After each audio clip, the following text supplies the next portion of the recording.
What's going on, everybody? King of Dragons 5000 here, coming at you with another figure review. Today we'll be having a look at the Mattel DC Comics Multiverse Batman vs. Superman Dawn of Justice Armored Batman. He does come with another piece of the grapnel replica blaster.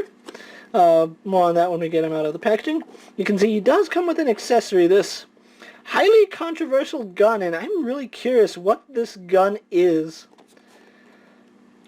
I don't know, I'm really looking forward to getting that out of the packaging. But anyway, on the side, really nice image of Armored Batman. On the side we have a little read-up. Fearing the actions of a godlike superhero left unchecked, Gotham City, formidable, forceful vigilante takes on Metropolis' most revered modern-day savior, while the world wrestles with what sort of hero it really needs, and with Batman and Superman at war with one another, a new threat quickly arises, putting mankind in even greater danger than it's ever known before. Really love this armor. I'm a huge fan of the Batman Returns armor Batman, so this is a great nod to it. On the back we do have a nice little image of what the grapnel blaster will look like when it's all said and done. Can't wait to get this thing built. So what I'm going to do now... other figures in the line are Superman, Batman, Wonder Woman, and of course Armored Batman with figures 5 through 8 coming soon. With the packaging out of the way, what I'm going to do now is take a little break, get this guy opened up, and we'll go on to the rest of his review, so sit tight everyone. And so here we have Battle Armor Batman posing out of the packaging. Now before we get on to Batman, he did come with a piece of the grapnel gun. Unfortunately, as it stands, this doesn't really peg into anything. This is actually going to hold the hooks part of the grapnel gun, but yeah, it doesn't really connect into it, so that's a little unfortunate. Moving that off to the side, Armored Batman does come with one accessory. He does come with this rifle.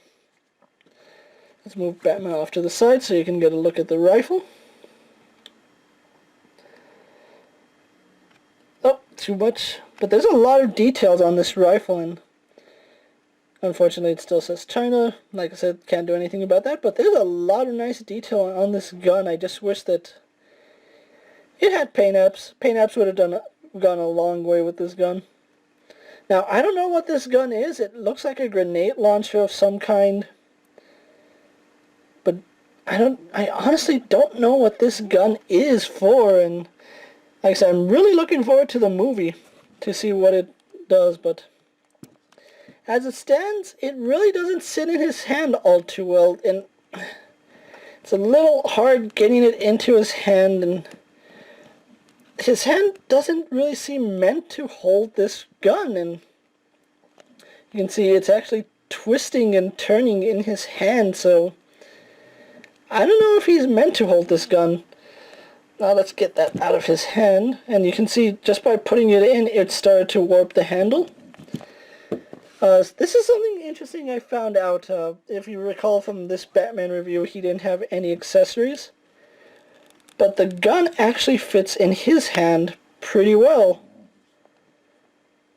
I think maybe this Batman was intended to have this gun, they just omitted it and gave it to Armored Batman. So, really interesting. Maybe it was, maybe it wasn't. Anyway, moving Batman off to the side so we can continue our look at Armored Batman. Zooming the camera out. Right off the bat, I'm going to say, really good looking figure, but mine suffers from quality control. As you can see, he doesn't want to stand under his own weight, and the problem with that is he has really loose ankles. This one's pretty stiff right there and right there, but you move it back, it holds its form, but at the base where it's supposed to be, it's at its weakest. So we have loose ankle here, loose hips, as you can see. Doesn't take much to move his hips, equals figure that cannot stand under his own power. So, a little unfortunate. I will have to return this figure to Walmart where I picked it up, but more on that on my final thoughts. I'm not saying he's a bad figure. Out of the three that we've had a look at, he's probably the best out of the three, and let's actually get a good scale comparison really fast.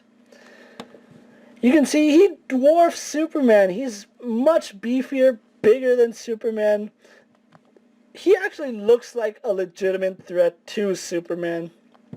Kind of like Zod was, but with Batman's brains, you know, Superman has it in for him. But yeah, there's a huge size difference between Batman and Superman here, and I really do like that. And let's actually bring Batman back out here so you can see that he is still taller than this Batman, and he's actually quite beefier. Huh. Like, it looks like he's beefier, like, at the chest and at the arms. He looks beefier, huh? That's strange. But anyway, like I said, overall, I think he's the best out of the three so far.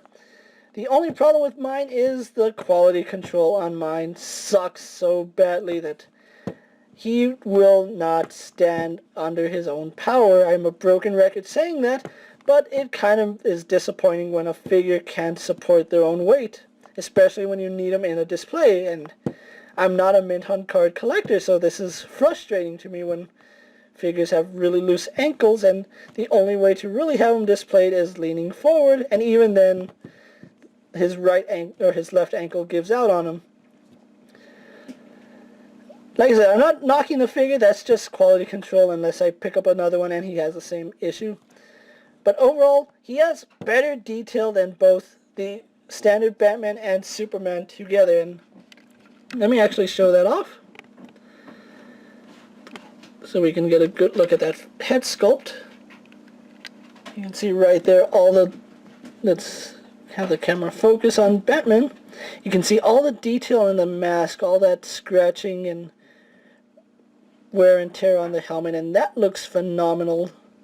Even right here at the jawline, you can see how much Batman looks battle tested. That's what I think that's what I was trying to say. And then right here in the neck, you can see how it has pieces going into it. Probably some kind of mechanized cowl that makes it easier for Batman to put on and off. He has this clip going around the figure. Now, this isn't a separate piece. This is actually sculpted onto the figure.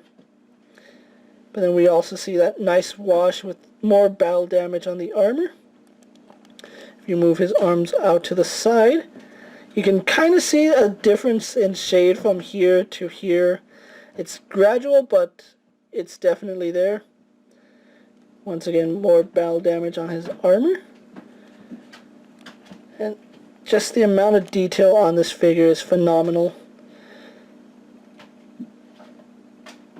Like, just the amount of work that went into this Batman. It's actually a really fantastic looking piece, and like I said, I'm not trashing the figure, I'm just trashing Mattel's quality control, because figures shouldn't be this loose out of packaging. But anyway, going on to his articulation, he has a bulge in his head. He can look up, bring his head back to looking forward. Can't bring it down, unfortunately. His head does move left and right, no problems. Can't do a full 360. His armor actually prevents him from doing that. So a little unfortunate, but it is what it is. Arms on a bulge and go out. Would do a full 360, but hindered by his cape. It is a denser rubber than the other Batman. And he has a bicep swivel, which is loose again. Hinge in the elbow. Like I said, bicep swivel. He also does have this rotation in the gauntlet, and he has it for both his arms. Really loose on mine, as you can see. Once again, knocking the quality control for Mattel. He swivels at the wrist, gauntlet, elbow hinge, and swivel bicep. Ab crunch doesn't really move forward all that much, and moving it back kind of makes him puff out his chest a little more. And I don't know if that's how you want to have your Batman displayed, but that's how it is. He rotates at the waist. Legs go forward, back, and out. Like I said, really loose on mine. You can see it doesn't take much for me to move him. He's single jointed in the knee and really tight jointed in the knee. I do like that. He swivels at the thigh. And he has a hinge in the ankle, and does he no rotation in the ankle. I thought he had a ankle pivot, but he has a nice detailing on the boots. That might be another reason why he doesn't stand too well. But anyway, that's Armored Batman for you. So what I'm going to do now is get this guy posed up and move on to my final thoughts. That will wrap up his review, so sit tight, everyone. And so here we have Armored Batman posed for my final thoughts, and I really couldn't get him in any sort of dramatic posing because of how loose some of his joints are. Overall, phenomenal figure in terms of detail. He even has detail on the back. They didn't skip out on giving him that painted detail in the back, and you can see the strap does carry over into the back, so that's pretty good. I do like that. And that would just make him even worse to stand. But anyway, like I said, I really do love this figure, and I really wish I didn't have to return mine, but those joints are just too much to deal with on mine. He's still a really fantastic looking figure, and he does come with that gun, which I don't know what that gun is for. We're going to have to wait till March when the movie is released. But overall, really fantastic figure. If you can get one with decent paint and good joints, he would be, no doubt, be a perfect figure in your Batman collection. I mean, Batman with armor being able to take on metahumans, how awesome is that? But anyway, as it stands, I picked my Batman, or Armored Batman, up at Walmart for about $20. That's what the Multiverse is going to be costing you. With that being said, I'm King of Dragons 5000, saying don't forget to like this video, leave a comment, tell me what you think of Armored Batman. Don't forget to subscribe to my channel for upcoming figure reviews and other good stuff that you might be interested in. And I'll see you guys later. Take care, everyone.